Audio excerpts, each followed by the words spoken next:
I saw this debate. I think this was before the whole Iran conflict really took off, the whole 12-day war, they're being calling it at the moment, which, by the way, Khomeini has come out and said that he won. So saying that Iran won the 12-day war, even though the nuclear program is done for. But anyway, Matt Gaetz, what a bullet that Trump managed to dodge with Matt Gaetz, right? So during the conflict and even before the conflict, Matt Gaetz was very outspoken and being very much anti-Trump and pro-Iran. That's the way it looked like from my eyes, and very much against Netanyahu.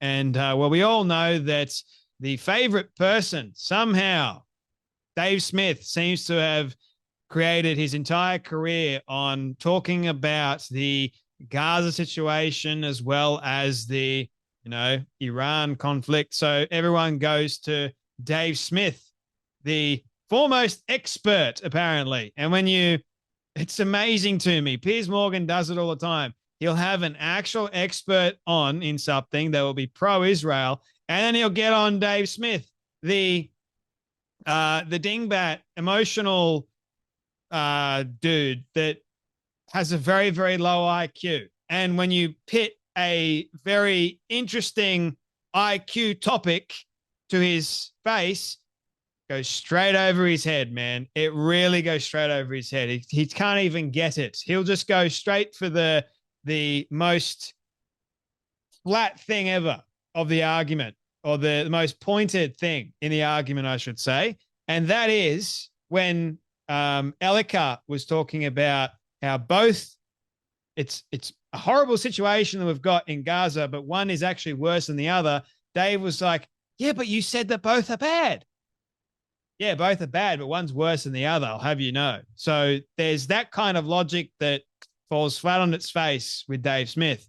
And, well, this was a very interesting debate between Robert Spencer. Jihad Watch is his handle over on X. You go and check him out. He is one of the foremost experts when it comes to anti-Muslim stuff. And I think people should know who Robert Spencer is. He's written books and he is very knowledgeable. And of course, ladies and gentlemen, of course, Matt Gaetz decides to get the failed comic Dave Smith on to debate Robert Spencer. I almost wonder, for someone that is a great expert on this matter, like Robert Spencer actually is, I'm always going, what does he think when he's debating the likes of emotional Dave Smith? He's like, is this a waste of my time? Like, I'm not even getting through to this dingbat. What's going on? But anyway, by the way, Dave Smith was the only one to respond to Stephen Crowder calling for a debate to be had on this whole situation. And like, I think that's a good thing. I personally think that having Dave Smith on again just continues to boost his already huge ego. He's already narcissistic traits. But anyway, I mean, I'm all for debates. But let's get into what was said during the debate. Have a watch. Look, Benjamin Netanyahu has been telling me since I was 7 years old that Iran is 1 to 3 years away. Hey, guys, do you think he got it wrong when he said that for the last 30 plus years? Or was he lying? Or was he lying so that America would go overthrow the government he wants overthrown? I think we have some of that. I'd like to get Robert's response to some of those claims by the current prime minister, who had been in and out of Israel's government for quite some time. Let's go ahead and play that clip. If not stopped, Iran could produce a nuclear weapon in a very short time. It could be a year. It could be within a few months.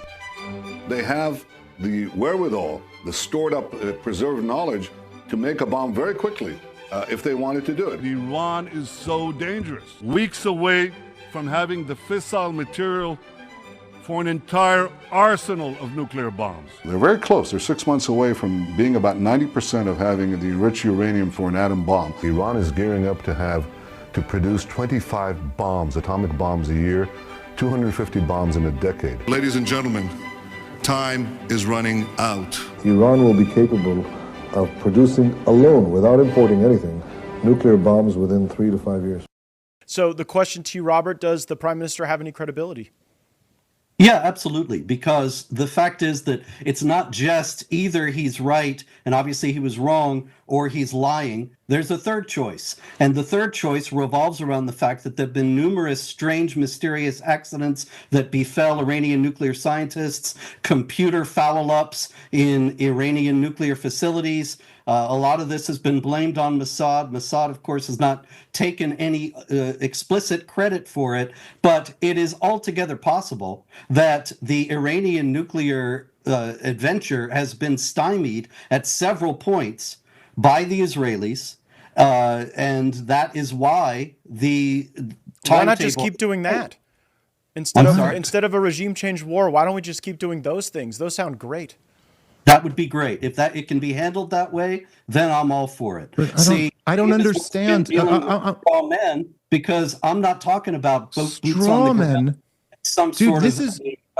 Yeah, it's a straw man to say. Okay, this is the most dishonest. This to Iran, because that is not what I'm arguing, and that is not. There is no reason. Yes, no, I'm not. I'm not saying. Hold on, I Dave. understand. Hold on, Dave. No, sorry. Necessary at this point. Yeah, I want to clarify your argument, Robert. You're saying that you're not advocating the position that we ought to deploy troops to the streets of Tehran today, but are you sensitive to the argument that our involvement in Syria, where a lot of Americans were mangled, killed, that began with 40 military advisors? Do you worry about America's history of slow walking or sleepwalking into some of these wars? Yeah, except for one thing, and that is that Trump is aware of this. Trump, for all the rhetoric that's been going on the last few days, is not George W. Bush. Lessons have been learned from Iraq and Afghanistan. Remember his devastating exchange with Jeb Bush back in 2015, I guess it was. And the fact is that Trump has been consistent all through these years of saying he's not going to allow Iran to get nukes, while at the same time rightly excoriating the Bush administration and Obama as well for engaging in this pointless and fruitless mission creep and nation building. And so why is it impossible to believe that he intends to take out Iran's nuclear program, or is willing to do so if it comes to that? But that does not mean that he's going to go in with some Bushian adventure and try to give democracy to the Iranians. Well, Robert, how do we stop Israel from a decapitation campaign if we're bombing nuclear facilities? What's the leverage we have over them at that point?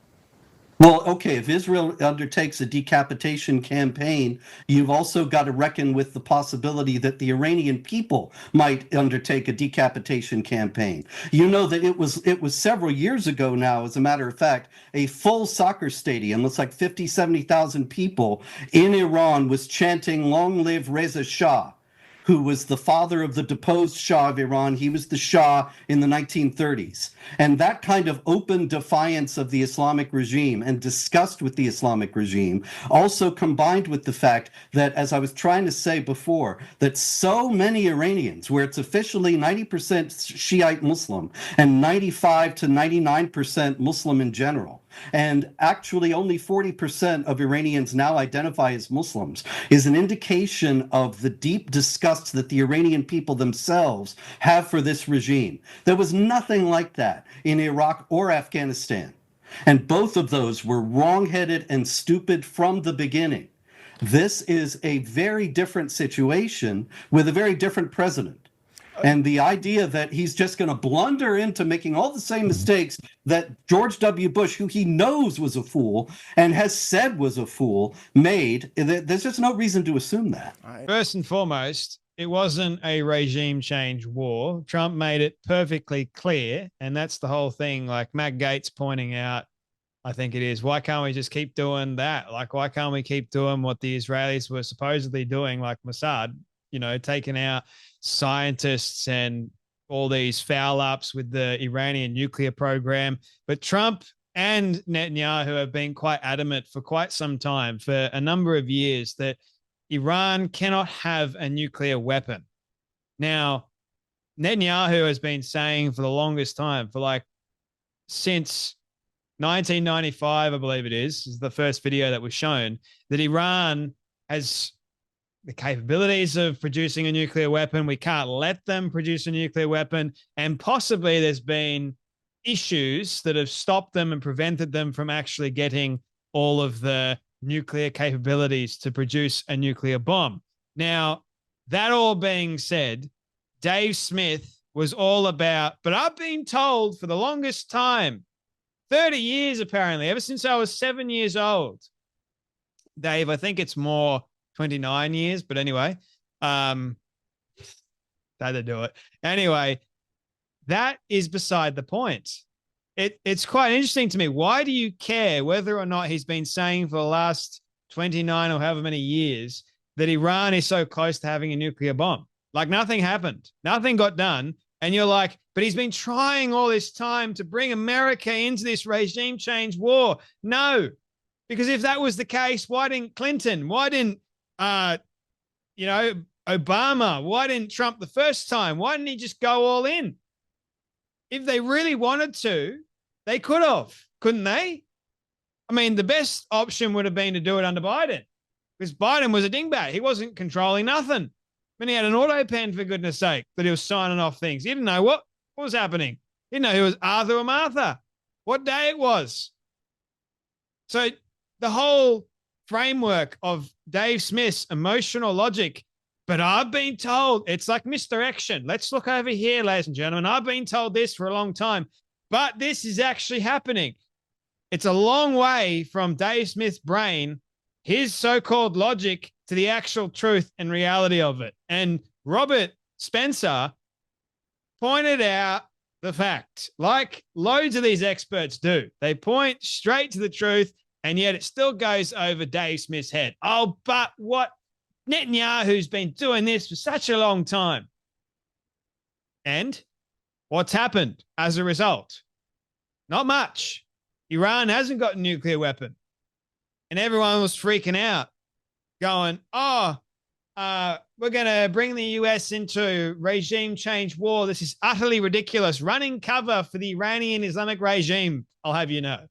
Oh, and we also heard the likes of Joy Reid saying, well, Iran should have a nuclear weapon because it may bring about stability in that region, just because the American people are packing. Lady, she's like Dave Smith. No sense of reality, common sense, just an absolute dingbat. But she was making the point, Americans are packing, so why can't the Iranians be packing too with a nuclear warhead? Gee, I don't know. Could it be that one side is actually democratic and the other side is an Islamic regime that wants to commit jihad all over the bloody world? Could that, And what do you think when they're screaming death to the US or death to America, death to Israel? What do you think they're going to do with a nuclear bomb, woman? Just think about that for 5 seconds. And again, why is this woman still speaking? She's not interesting at all. She's got no brains whatsoever. Neither does Dave Smith, by the looks of things. But I know there'll be people out there that leave comments, they always do, on my videos saying, Dave Smith is the man. Well, you're clearly an emotional individual with not much sense of what's really happening.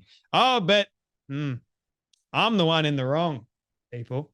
I'm always the one in the wrong, even though the truth is right there.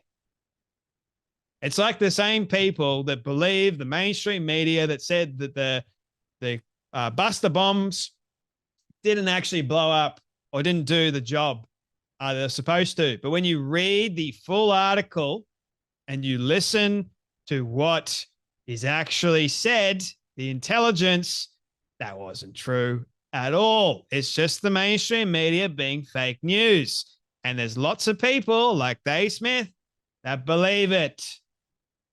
Because, hey, truth slaps you in the face. They couldn't care less about it slapping them in the face because they much rather believe in the lie. It's a lot easier for them. Anyway, that's enough from me, but you guys take care, be blessed, and I'll see you all in the next video.